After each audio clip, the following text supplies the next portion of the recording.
Hey guys, it's November and ski season is upon us, and unfortunately that means that we're going to be seeing some people with some knee injuries this season.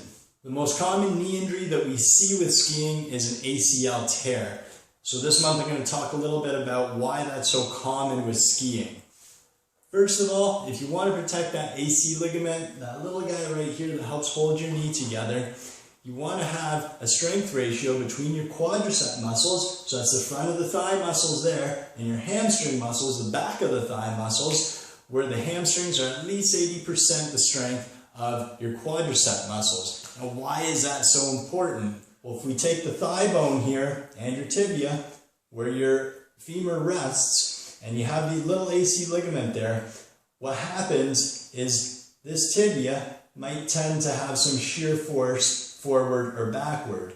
Your ACL ligament helps prevent that bone from gliding off of the other one, but it gets a lot of help from the surrounding muscle groups, especially your quadriceps and hamstrings. Now what's happening is when this knee bends like this, your quadriceps, super strong, they're going to start to pull. And what happens is it's going to pull on this section, so that front section of the bone, and it's going to start to shift that tibia forward. If the hamstring muscles on the back side can't help reciprocate some of that force to help keep that bone stacked tight, we're going to start to get shear force on that tibia, and it's going to start to stretch and tear that ACL ligament, which is what happens here. So you can see as the quadriceps pull, they're starting to pull the attachment point of that tibia forward. Now the hamstrings, they're too weak to keep up, so that tibia starts to glide forward and slip off of that thigh bone, and that ACL is going to tear.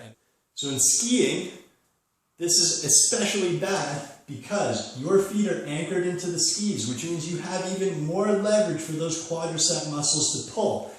And most of us think that we're better skiers than we are, which means that you're probably sitting in the back seat a little bit.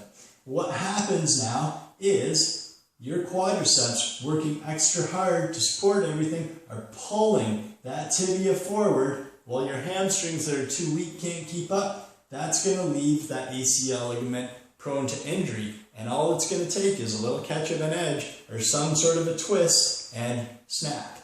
There goes your ACL. So that's just part of the story.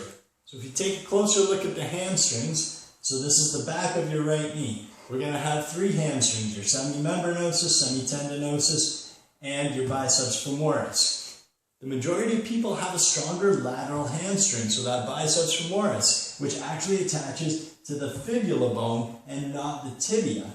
So what happens is this muscle here is almost able to keep up with those quadriceps, but it starts to create a twist force on that knee joint as it's bending. That coupled with the shear, and you're going to get a torn ACL. The big issue that I see on most people is that these medial hamstrings, your semimembranosus and semitendinosus, are too weak to keep up with these forces, and so they're not providing enough support. Why are these inside hamstrings weaker than the outside ones? Well, for the majority of the movements that we do in a functional day, we're doing a lot of hip extension motions, and we're not using a lot of knee flexion. So hip extension tends to be dominant a lot more with the outside hamstring. So that guy gets a lot of work.